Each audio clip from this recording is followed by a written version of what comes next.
Satyabama Institute of Science and Technology, Chennai and Sri Perumbudur.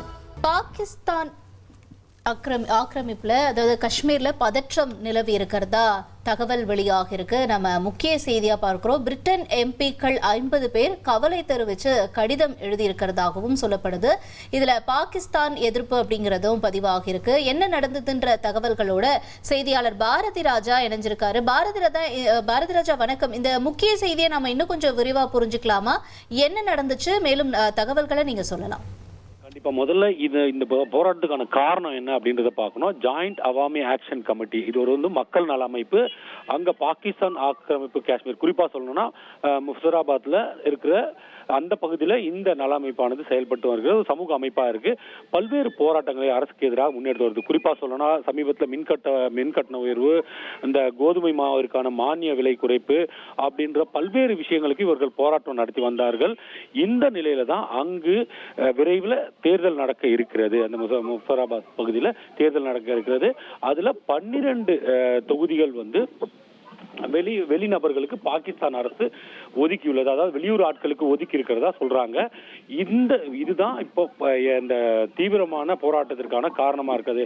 நாங்கள் உள்ளூரில் இருக்கும்போது உள்ளூர் மக்களுக்கு முக்கியத்துவம் அளிக்காமல் வெளியூர் ஆட்களுக்கு 12 சட்டமன்ற தொகுதிகளை ஒதுக்கியது ஏற்றுக்கொள்ள முடியாது அப்படின்னு போராட்டம் வலுப்பெற தொடங்கியது. போராட்டம் வலுப்பெற தொடங்கிய உடனேயே என்ன பண்றாங்கன்னா அங்க பொது முடக்கம், இணைய சேவை முடக்கம் ஆகியவற்றை பாகிஸ்தான் அரசு கொண்டு வருகிறது.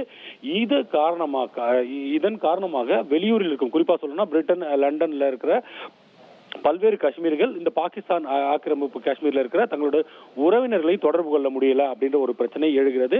அது மட்டும் இல்ல, இங்கும் பதற்றமான சூழல். முஃபராபாத்ல ஒரு பதற்றமான சூழல் நடக்கிறது. வன்முறையாக மாறுகிறது. போராட்டம் வன்முறையாக மாறுகிறது. ராணுவம், பாகிஸ்தான் ராணுவம் அங்கு களமிறங்குகிறது. போராட்டக்காரர்களுக்கும் ராணுவத்தினருக்கும் இடையே நடைபெற்ற இந்த சண்டையில 4 ராணுவ வீரர்கள் உயிரிழந்திருக்கார்கள். 7 பேர் போராட்டக்காரர்கள் உயிரிழந்திருக்கிறார். அதிகாரப்பூர்வ தகவலாக இருக்குது. ஆனால் இப்போது வரை கிடைத்துள்ள தகவல் என்ன, 27க்கும் மேற்பட்டவர்கள் உயிரிழந்திருக்கார்கள் அப்படின்னு சொல்லப்படுது. இந்த நிலையில தான் 50 எம்பிக்கள் பிரிட்டன் நாடாளுமன்றத்திற்கு கடிதத்தை எழுதியிருக்கார்கள். இந்த விவகாரத்துல பிரிட்டன் அரசு தலையிடணும் அப்படின்னு சொல்லி இதற்கு பாகிஸ்தான் அரசு கடுமையான கண்டனத்தை பதிவு செய்திருக்கிறது. இது உள்ளூர் விவகாரம், நாங்கள் பார்த்துக் கொள்கிறோம், இது தேவையில்லாத வேலை அப்படின்னா பாகிஸ்தான் கடுமையான கண்டனத்தை பதிவு செய்திருக்கிறது.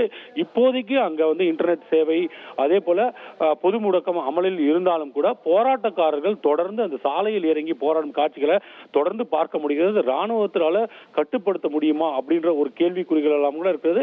அந்த கட்டுப்படுத்த முயன்ற போதுதான் வன்முறையானது வெடித்தது. அது தொடர்பான காட்சிகள் சமூக வலைதளங்கள்ல இப்ப வைரலா பரவிட்டு வர விஷயத்தையும் நாம் பார்க்க முடிகிறது. இதனால் அங்கு ஒரு அமைதியற்ற சூழல் நிலவுகிறது. விரைவில் தேர்தல் நடக்க இருக்கும் சூழல்ல இந்த பெரிய போராட்டம் அப்படின்றது பாகிஸ்தானுக்கு ஒரு பெரிய பின்னடைவை ஏற்படுத்தி இருக்கிறது. ஓகே, உங்களுடைய தகவல்களுக்கு நன்றி பாரதி ராஜா. பாகிஸ்தான் ஆக்கிரமிப்பு காஷ்மீர்ல ஒரு பதற்றமான சூழல் நிலவுது. இதனுடைய தகவல்களை செய்தியாளர் பாரதி ராஜா விவரிக்க கேட்டோம். Satyabama Institute of Science and Technology, Chennai and Sri Perumbudur.